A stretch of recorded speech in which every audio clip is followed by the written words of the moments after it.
Welcome to Life Stories, where the people you trust the most can become the ones who hurt you the deepest. Imagine raising a child on nothing but diner tips, scraped knees, and secondhand dreams, only to be told, years later, that your place in their life now comes with a price tag. This is not just a story about betrayal. It's about quiet sacrifices, erased histories, and a mother's final act of defiance, one that unravels everything her daughter thought she controlled. What happens when love meets limits, when silence turns into power?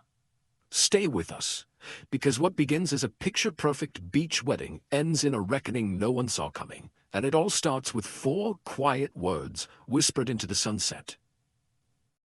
The champagne flute in Grace's hand trembled slightly, though not from nerves. The golden bubbles caught the Malibu sunset as she raised it to her lips, her eyes fixed on her daughter's face, porcelain smooth, sculpted by money and youth, cold as the wind off the Pacific. Grace smiled, but not with joy. "You forgot one thing," she whispered. Maddie's smile faltered. Chase, standing beside her in his white tuxedo jacket and effortless arrogance, narrowed his eyes. They weren't used to resistance, least of all from her. 3 hours earlier, Grace had stepped out of an Uber at the Oceanfire Estate, a coastal mansion that rented for $20,000 a night. The staff, young, tanned, perfectly indifferent, barely glanced at her thrift store navy dress and hand-me-down heels. She smoothed her skirt, clutching the one thing she hadn't pawned, a vintage leather clutch, cracked but reliable. A gift from her mother, long gone. As she crossed the manicured lawn, the wedding shimmered before her, like something out of a dream she'd once let herself believe in. Draped in ivory tents, candlelit tables, string quartets tuning beneath towering eucalyptus trees. A fantasy Maddie had built, brick by curated brick, with Chase's bottomless trust fund and a ruthless eye for appearances. No one noticed her arrive. At the welcome reception, Maddie was surrounded by bridesmaids with interchangeable names and smiles. Grace hovered at the edge of their laughter, invisible. When Maddie finally saw her, she offered a tight-lipped, "You made it," before glancing down at her phone. Then, like a marketing executive brushing off an underperforming intern, she gestured vaguely toward the wedding planner. "You'll be at table 24, Maddie said, "near the kitchen. It's quieter there." Grace nodded. The same nod she'd perfected through years of being overlooked by bosses, landlords, Maddie's boarding school deans, years of swallowing disappointment so her daughter wouldn't have to taste it. And then, cocktail hour. The sun dipped lower, gilding the edge of every champagne glass in light so perfect it almost hurt. That was when Chase approached, too polished, too perfect. "Grace," he said, handing her a drink. "It's a beautiful evening, isn't it?" She took the flute cautiously. "We're thrilled you're here." "Really?" His voice had the smooth lilt of someone who'd practiced sincerity in front of a mirror. "But there's one last thing to finalize before the ceremony." Grace blinked. "Finalize?" He leaned in, like sharing a joke. $50,000 to help cover the final invoices. "It's not a lot, considering everything we've included you in. Maddie says it's only fair." Her grip on the glass tightened. I don't have that kind of money," she managed. Chase's expression didn't change, but his tone did. "Look," he said, "we've gone above and beyond to make this work, despite your background. Maddie's been embarrassed more than once, Grace. We're simply asking for a contribution, or perhaps a little distance. There's a beautiful senior community in Temecula, warm weather, quiet." And just like that, her future became a transaction. "Mom?" Maddie's voice joined them. She looked radiant in her custom Vera Wang gown, and entirely unfamiliar. Chase explained everything. He did. "So, will you contribute, or are we just done?" Something inside Grace shifted, not shattered, settled. She looked at her daughter, this girl she'd protected from storms literal and human. The same child who once snuggled under her diner apron after double shifts, whispering that one day she'd buy her a house with a garden, now offering her a spot in a nursing home like an outdated appliance. Grace took a long, deliberate sip of her champagne. The moment stretched like a held breath. Then came the whisper. "Velvet and steel. You forgot one thing." Neither of them knew what she meant. Not yet. But the twitch in Maddie's jaw and the way Chase's hand curled slightly told her they felt it. The crack in the glass, the tremor before an earthquake. Grace turned and walked away, slowly, with dignity, like a woman carrying a secret, which she was, because tucked inside the lining of her clutch, in a sealed envelope labeled Sandcastle Clause, was a legal document they never bothered to read. One that named her majority shareholder of Maddie's boutique, a detail buried in their rush for startup capital 3 years ago. Grace had been silent ever since, watching, documenting, preparing. And now, standing on the edge of the Pacific with the wedding unfolding behind her like a perfectly choreographed lie, she was finally ready. What would you do if your child turned your love into leverage? How far would you go to reclaim your worth, not just as a mother, but as a human being? When Grace whispered those 4 words, she didn't just begin a reckoning, she lit a fuse. And in part 2, the fire begins. Grace stood barefoot in the sand, heels in one hand, the taste of champagne still lingering on her tongue. The wind had picked up, tugging at her hair, whispering over the waves like it knew what she'd done, or what she was about to do. She took out her phone and tapped out a single text. Sandcastle time. 3 words. That was all it took. Somewhere across the city, Sarah, her oldest friend, her quiet sentinel, would receive the message and set everything into motion. The contracts, the audit, the automatic emails, the asset freeze. It would arrive not with a bang, but with quiet, efficient precision. The way Grace had lived most of her life. For a moment she closed her eyes, not from guilt, not quite, but from the ache of inevitability. Maddie would never forgive her, not for the betrayal, not for the public humiliation. But wasn't that the irony? That Grace's only true sin was finally stepping out of the shadows Maddie had pushed her into for years. She remembered the day they opened Maddie's boutique. Just a modest storefront in Silver Lake, nothing like the polished empire it would become. Grace had stayed up all night, steaming blouses and setting price tags, placing hand-tied bows on each shopping bag. Maddie had hugged her then. Really hugged her. And whispered, "I couldn't have done this without you, Mom." That was the last time Maddie had looked at her with anything close to gratitude. Back at the wedding, the storm had begun to swell. Guests clutched manila envelopes, confusion spread like ripples in a pond, murmurs, furrowed brows, glances cast toward the bride and groom. Grace circled the reception from the shadows, just beyond the twinkle-lit canopy. Her heart beat slowly, steadily. She wasn't enjoying this, not really. But she was choosing it. That mattered. David Harrington Sr., Chase's father, was now in a red-faced confrontation with the caterer, who was adamantly explaining that someone had already paid in full and handed over new instructions. The DJ's playlist cut awkwardly from Norah Jones to silence. A photographer was reading through legal papers with a dazed expression. Grace saw Chase spot her first. His jaw tightened as he muttered something to Maddie. Maddie turned, and their eyes met. For a moment, the world narrowed to just the 2 of them. Then Maddie came running. "Mom, what did you do?" Grace stood her ground. "I exercise my rights. You're destroying everything." Maddie's voice cracked. "The boutique, the wedding, my life." "No," Grace said gently, "I'm holding you accountable." Chase arrived, his voice sharper, venom wrapped in silk. "This is insane. You're acting like some bitter old—" "Careful," Grace interrupted, her voice calm but ice-edged. "Very careful."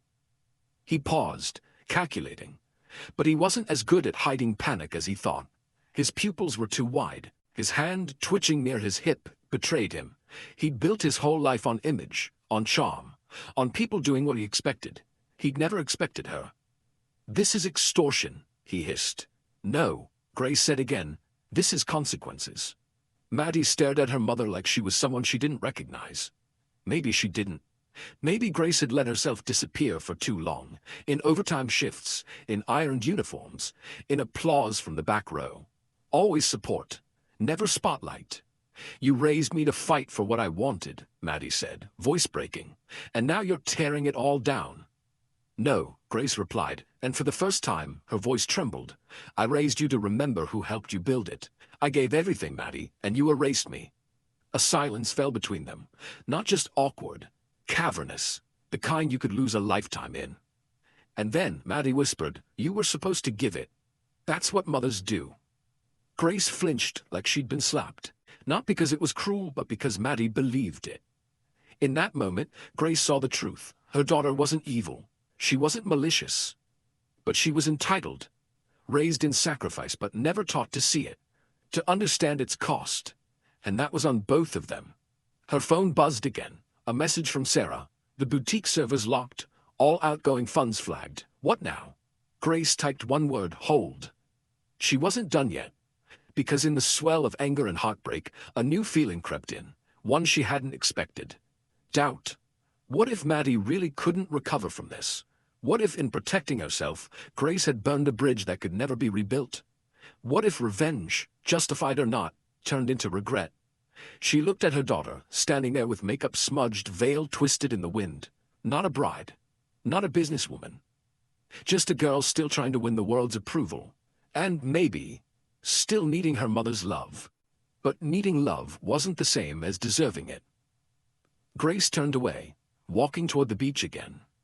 The stars were beginning to blink through the California dusk. Somewhere behind her she heard Maddie sobbing. But she didn't turn back. Not yet. Can justice ever bring peace when it comes at the cost of love, or are some wounds too deep to heal with truth alone? In the next chapter, as the fallout spreads beyond the wedding, Grace must decide, redemption or reckoning, and what will be left standing after the storm clears. Grace didn't cry as she walked farther down the shore, the sound of the ocean soft and endless beside her. It was quiet here, removed. The lights of the wedding behind her flickered like a fading illusion, a stage gone dark after the actors have exited. The sea breeze was sharp now, tinged with salt and something colder, the sting of finality. For so long, Grace had lived in anticipation of being needed, her identity wrapped around someone else's dreams. And now there was silence. She didn't know how long she sat there, shoes forgotten in the sand, her phone untouched beside her. At some point Sarah called. Grace let it ring. In the darkness, the memories came. Maddie as a baby, curled on her chest, breathing in sync. The first day of kindergarten, fingers clinging to her sleeve, that glittering college acceptance letter held aloft like a trophy. And later, Maddie, 22, eyes wide with ambition, saying, "I have a vision, Mom. I just need a little help." Grace had said yes to everything. Always yes. Until tonight. The ache that settled in her chest wasn't just sadness, it was a severing, a necessary surgery. But even necessary pain leaves a scar. She didn't notice the soft steps behind her until a familiar voice spoke. "You didn't come to say goodbye." Grace turned slowly. Maddie stood there, barefoot now, dress dragging in the sand, mascara smudged like bruises under her eyes. Her voice was small, uncertain. "No," Grace said softly, "I didn't. I thought you'd come back, that you'd fix it. You always do." There it was again, the belief that love meant rescue. Grace exhaled, slow and deep. "That's the problem, Maddie. I always did." They stood in silence, the tide licking at their feet. "I read the documents," Maddie said. "You never wanted control. You never took a dime. You protected me, even when I didn't deserve it." Grace didn't respond. Some truths didn't need confirmation. "I don't know who I am without you holding everything together," Maddie whispered.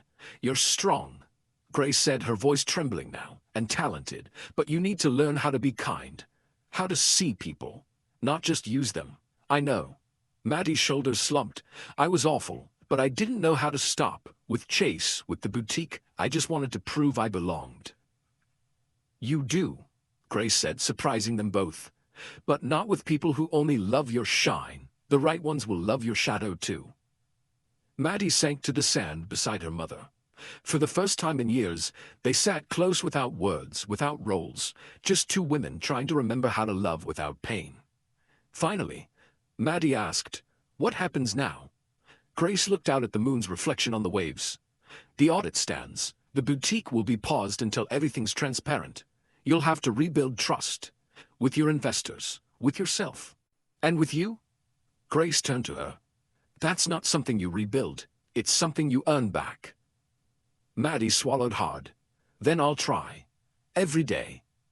They stayed there a while longer. The wedding behind them had splintered. Guests were leaving. The illusion was broken. But maybe, just maybe, something real had begun to take root here, in the quiet, away from the chandeliers and champagne. When Grace rose, Maddie didn't follow. She stayed on the sand, hugging her knees, watching the waves erase their footprints. Grace walked to the parking lot where Sarah waited in her car, eyes full of questions. "Well?" Sarah asked as Grace slid into the passenger seat. Grace looked out the window one last time. "I think I finally said no." Sarah nodded, starting the engine. "How does it feel?" Grace smiled faintly, like the beginning of something I should have done long ago. They drove away in silence. Past the cliffs, past the palm trees swaying like applause in the dark. Grace didn't look back. She didn't need to.